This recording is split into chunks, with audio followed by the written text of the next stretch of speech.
Magandang araw mga bata, ang ating pag-aaralan ngayong araw ay ang mahahalagang pangyayari sa buhay ko.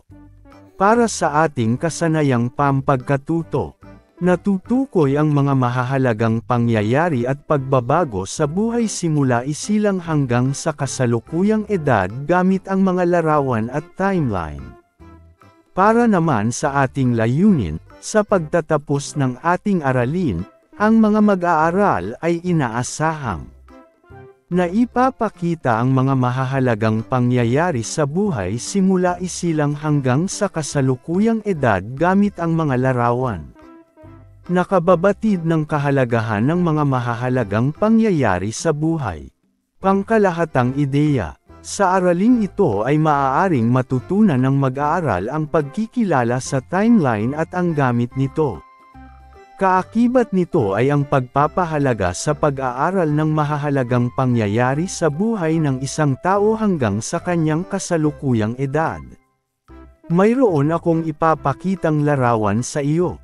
Pagmasdan at tingnan mo itong mabuti.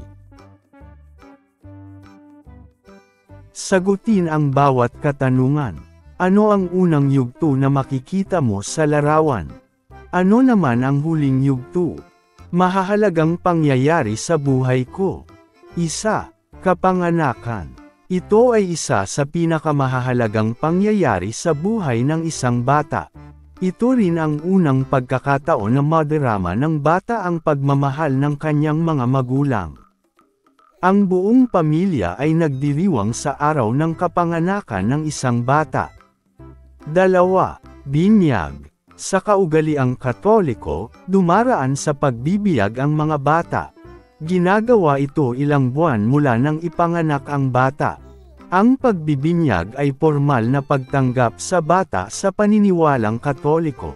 Para naman sa paniniwalang Islam, binubulungan ang bagong panganak na Muslim ng panalangin. 3. Kaarawan. Taon-taon, ipinagdiriwang ang kaarawan ng bata. Inaawitan ng mga bisita ang batang may kaarawan at mayroon ding mga palaro. Nakatatanggap din ng regalo ang batang nagdiriwang. Iba pang pangyayari sa buhay. Ngayon, tingnan ang larawan sa ibaba. Ano ang ipinapakita sa larawan?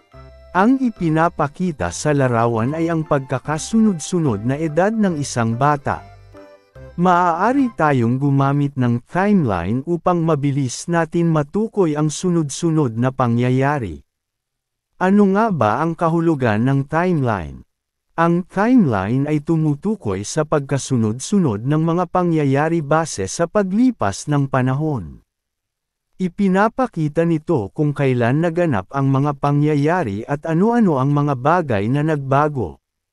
Maraming salamat sa iyong panunood at pakikinig. Nawa ay may natutunan kayo ngayong araw.